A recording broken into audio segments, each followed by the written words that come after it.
que hicieron la compañía, recordarles que aunque terminen los ciclos de conferencias, el martes que viene hay una conferencia que ha quedado al margen un poquito, pero dedicada al eclipse que se verá en agosto y que creemos que puede ser interesante.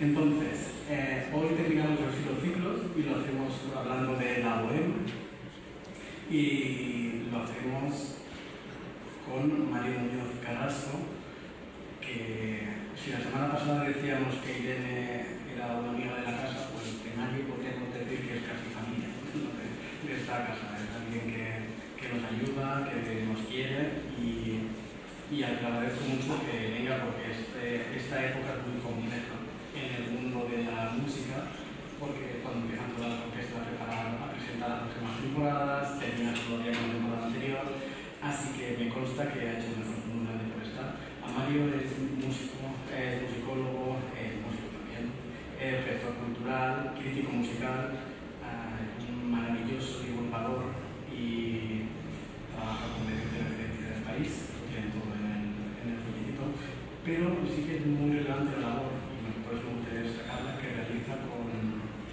instituciones de referencia de nuestro país, tanto con el Teatro Real, tanto con la Orquesta Nacional, tantas cosas. Y siempre desde un punto de vista y con una vocación didáctica y pedagógica que se agradece mucho y que estoy seguro de que vamos a disfrutar de ella. Y nada más, solo le cedo la palabra a Mario y de nuevo les agradezco mucho a todos ustedes por su presencia hoy. Gracias. El marco en el mundo italiano, si quieren, con el siglo XIX hay muchas, es decir, pues hemos dejado fuera Verdi, aunque va a parecer hoy un poquito. Pero la idea era precisamente porque la bohème es la representación, si la novena sinfonía de Beethoven y tal vez el Requiem es el inicio del concepto moderno del ser humano, desde su perspectiva de reflexión y de reconstrucción, el final de todas las cosas tal como las conocemos es la bohème. El final del concepto de belleza tal y como se percibe en el mundo romántico, el final de la tonalidad, el final de la melodía, el final de tantas cosas ocurre en los alrededores de la bohème, que es una síntesis privilegiada de todo ello. Así que para poder explicarla, como siempre ocurre, hay que dar muchos pasitos atrás. Así que vamos a ir muy hacia atrás para entender qué es lo que ocurre en la bohème. Y el primer paso atrás, o lo primero de todo, sería explicar qué es lo que ha pasado en la historia de la ópera desde el principio. Como entienden, porque a entender es muy ambicioso, así que no quiero hacer un recorrido literal ni un recorrido musical, sino que quiero hacer un recorrido social, porque lo que precisamente va a hacer la ópera en este final del siglo XIX, en el que se estrena la bohème, es acercarse en la medida de lo posible al ser humano de la manera más clara y más concreta. Y ese recorrido social tiene un arranque. Saben que si quiero buscar un principio de la historia de la ópera, hablaríamos del Orfeo de Monteverdi del año 1607, por ser la primera que consigue conciliar tantos elementos. Pero si hubiésemos que recorrer rápidamente esa historia de la ópera, el primer gran cambio ocurriría ese 21 de febrero, fíjense el nivel de detalle que hemos decidido tener en la conferencia de hoy, con fecha concreta, como muy difícil de la música, pero el 21 de febrero de 1637, que es el momento en el que la ópera se hace pública por primera vez. Estamos en Venecia y en esta capital, esta república del amor independiente, aparece la ópera deja de ser cortesana para volverse pública, es decir, con una entrada se puede acceder a la sala, algo que antes no ocurría. Eso ocurre con la Andrómeda, que estáis viendo aquí, de Lorenzo Ferrari, una música que hemos perdido, pero cuya representación es el origen de la ópera moderna. La idea de que al hacerlo público tienes que seducir al público.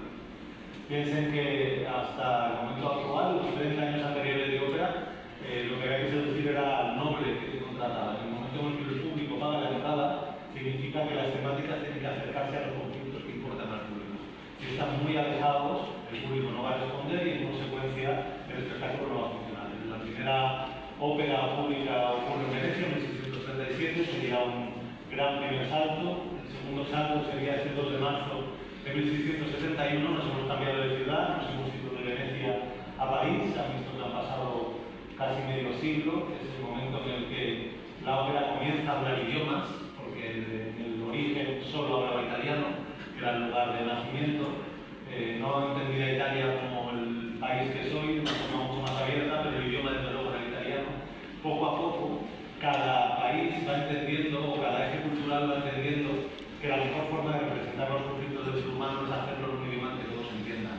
De tal manera que, al igual que la música religiosa, igual que el Requiem de Mozart, lo habíamos visto, está escrito en latín, porque era lo que marcaba la liturgia, el mundo operístico se va a acercar de una forma mucho más directa con el idioma de cada patria. Y ese idioma de cada patria cambia todo, absolutamente todo. La ópera, escucharemos ahora un fragmento suyo musical breve, y cuando se ha retirado ya y se ha convertido ya en un gran maestro y elige cuándo y cómo compone sus obras, está posponiendo su retirada continuamente. Compone Don Carlo y dice que es la última ópera que va a componer. 3 años después compone otra, tres otra, y así se pasan los últimos años. Le pasa con Aida, le pasa con Otelo, pero su última ópera real se llama Falstaff, es una comedia, y Ricordi, para fomentar al sustituto de Verdi, que va a ser Puccini, ofrece a los teatros quitarles todos el precio de los derechos de alquiler de las partituras a cambio de que programen la primera gran ópera de Puccini, que va a ser Manon Lescaut. Así que, por poner una ópera de Verdi gratis, a cambio podían poner una ópera de Puccini, y así se lanzó la carrera de Puccini. O sea que la idea de este gran empresario que apoya a los compositores va a cambiar la historia de la ópera. Avanzamos un poquito más, ya estamos casi llegando a la Bohème. 6 de marzo de 1853 es el estreno de La Traviata. Momento importantísimo porque es la primera vez, no se lo cuento de una perspectiva de que sea una maravilla de ópera y sea bellísima, no estoy ahí. Les cuento que es importante porque es la primera vez que se levanta el telón en la historia de la música y lo que se encuentra encima del escenario es lo mismo que hay debajo. Porque hasta ese momento se miraba hacia atrás. Escuchan una obra de Händel y Julio César en Egipto. Está mirando hacia principios del siglo I. Si siguen yendo hacia adelante, siempre hay un decalaje, siempre hay una diferencia, pero lo que cuenta La Traviata es la historia de las camelias, es Marie Duplessis, que es una mujer que existió en la realidad, amante de Alejandro Dumas hijo, y es una novela que se adapta. Alejandro Dumas abandona a Marie Duplessis, ella muere poco después de tuberculosis, y él escribe La Dama de las Camelias con el dolor muy reciente, y lo que hace Verdi es estrenar la ópera en base a ese libro 6 años después de que ocurran los hechos. Es usuario que la nobleza que está viendo esa ópera.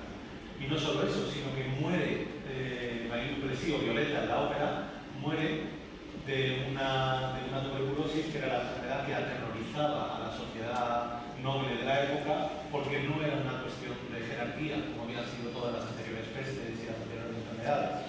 Si pertenecías a la nobleza estabas liberado de casi todas las enfermedades que han asolado Europa durante tanto tiempo.